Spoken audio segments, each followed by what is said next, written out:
Hey everyone, welcome to Adventures in Everyday Cooking, where every day can be an adventure in your kitchen. My name is Heather, and today we are gonna make crumbs and doilies 4-layer brownie, but we're gonna do it with a little bit of a twist. I will leave a link to that channel in the info of this video, but this recipe was inspired by that brownie that they made on that channel, and they actually sell at their brick and mortar location in London. So I'm excited to show you this recipe because I have made it quite a few times already, maybe more times than I care to admit. And I've been making it now since they aired that episode sometime last year or maybe even the year before. But I've never shared it because, I don't know, I thought maybe it was a little too involved. But you guys, I have got it down. It is so much fun. And every time I share it with someone, and I've shared it with quite a few people, they're like, I need this recipe. What the heck is this? So without further ado, let's get on to these 4-layer brownies. But we're making them peanut butter 4-layer brownies. So let's get started. Now today I've bought some box brownies and I have split it up into 2 pans. And the reason I split it up into 2 pans is because we have found that if you use this whole box of brownie mix for the first layer of this 4-layer brownie, the brownie is way too thick. So we like split it in half so the brownie is a little bit thinner.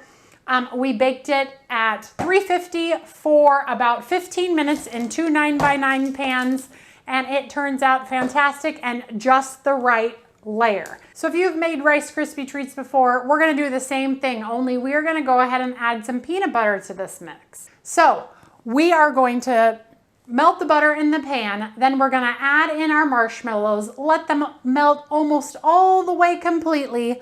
Then we are gonna add our peanut butter, a pinch of salt, and then we're gonna stir in our Rice Krispie treats. All right, my camera had a little bit of a malfunction, but as soon as you have the Rice Krispie layer made, press it on top of the brownie layer, just like this. So we're just gonna press it down, and we're gonna press it down as hard as we dare.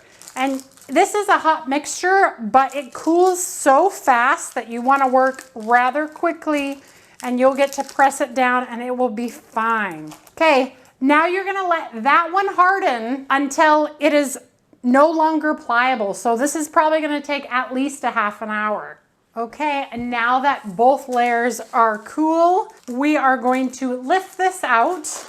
We are going to take off the paper very carefully. We are going to set the paper back inside of our 9x9 pan. And this time we're going to set the Rice Krispies down into the pan upside down. And there's a good reason for this. And let's make sure our paper is sticking up. Now we're gonna press down. We're gonna make sure that this layer has adhered. There we go, look at that. Okay, now that we know it's all down, we're gonna make the nougat. So we're gonna add the butter to the pan and let it melt. As soon as it's melted, we're gonna add the sugar and the evaporated milk, and we're gonna mix well. Now this part is going to take a hot minute for you to complete. We are gonna stir constantly for several minutes until the mixture starts to look dry. It might take up to 10 minutes. Usually mine dries up about the 7-minute mark though. It's supposed to look like really sloppy, kind of mashed potato-y-ish. Next, we are going to add in the marshmallow fluff and the vanilla. And as soon as that nougat is ready, you have got to get it onto your brownie layer. So we are just going to pour it straight away because it's gonna start setting up pretty much immediately. And I'm gonna take an offset spatula here and I'm just going to spread the nougat into all of the corners. Okay, look at that, perfect. Now the next step is gonna be a hard one. You're gonna need to let these cool and harden. And that's gonna take about 30 minutes in the refrigerator. So here we go. All right, now that the 30 minutes is over, it is time to get our ganache ready. So you're gonna put your heavy cream or your double cream in the microwave for a minute or 2. You'll know when it's time to take it out when little bubbles start to appear at the surface, but we don't want it to boil. We just want it to get scalded. Okay, let's put it in the microwave. All right, and mine took about a minute. So the next thing we're gonna do is we're gonna take our peanut butter. We're gonna put it right on the top of our milk chocolate chips. And now we are going to pour our scalding cream over the top. Now, at this point, you may want to stir it up. Don't. Just let it sit there. We're gonna let it sit there for probably like 3 to 5 minutes or until those chips really start to melt. Trust me, it's a little bit of a process. You could start stirring right now if you want to, but that hot cream is really gonna do a great job of softening those chips, and then we're gonna whisk it all together. So give it like 2-3 minutes before you start to even try to whisk that together.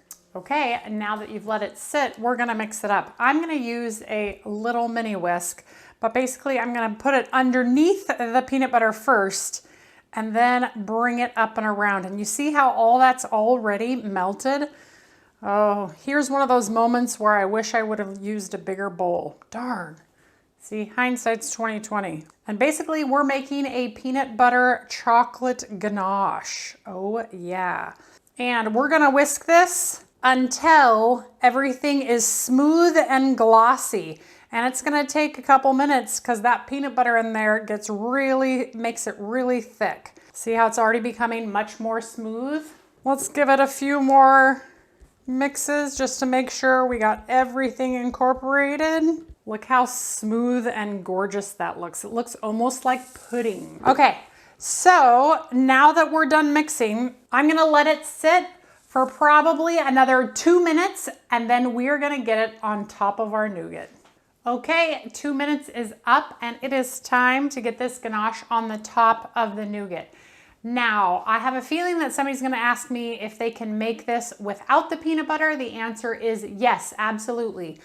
You can just leave the peanut butter out and everything else stands as it is. We're gonna get our ganache right on the top of this, and then we're going to press it into all of the corners evenly. And you guys, this smells fantastic. I love these 4-layer brownies. Okay, look at that. We're all ready to go, and I'm just gonna give it a little wiggle just to make sure that it's going into all the places.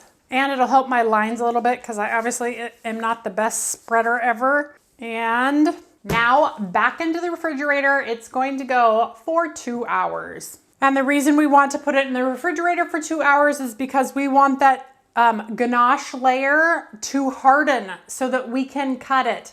Otherwise, you will have sloppy cuts. Do not cut it right now. Just trust me on this.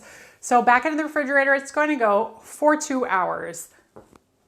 All right, it has been well over 2 hours, and your 4-layer brownies should look very similar to this right here. What we're gonna do is we're going to lift and take it out of the package and reveal all of the beautiful brownie underneath. Now, when you pull away, the sides are gonna be a little sticky, so just be careful as you pull, but look at that. Okay, looks beautiful. So, you're gonna want a clean knife, clean sharp knife, and what we're gonna do is we're gonna cut right down the center to start with and press all the way through. And then we're gonna go ahead and cut the middle again, but wiping our knife so that we have good clean cuts. Now from here, you get to decide what size brownie you want to serve to your guests. But I'm gonna go ahead and pick them up and show you how beautiful they are. You ready? Oh, bam! Look at that. Look how beautiful. Now, you definitely don't want to serve them that big. I have actually been serving mine in very small squares. Oh man. So if you are a fan of Rice Krispie treats and brownies and peanut butter and nougat, you guys, you simply must try these brownies. All right, those look manageable. However, I'm just gonna cut off a piece because I don't wanna stick this whole big bad boy into my mouth on camera, because that, my friends, is nothing anyone wants to see. All right, and Here we go.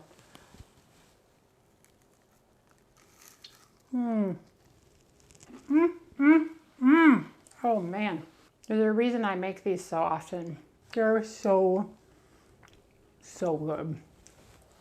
Oh gosh. The crunchy Rice Krispies, the chewy brownie, the chewy nougat, the soft but yet firm ganache on the top. The crumbs and doilies version is basically the same version that I just did minus all of the peanut butter. But if you are a peanut butter fan, this brings it up another level into that kind of unctuous kind of, whoa, there's a savory bite to it because of those peanuts. It is so good. If you're looking for your next favorite treat, this might be it. Go ahead and check out Crumbs and Doilies video. I'll leave that linked in the info of this video. And I will also leave the recipe for these ones in the info of this video or on my website at adventuresinEverydayCooking.com. Otherwise, you guys, there you have it. The 4-layer brownies, which we call the 4-layer Rice Krispie treats here in this house. They're amazing. You should try them.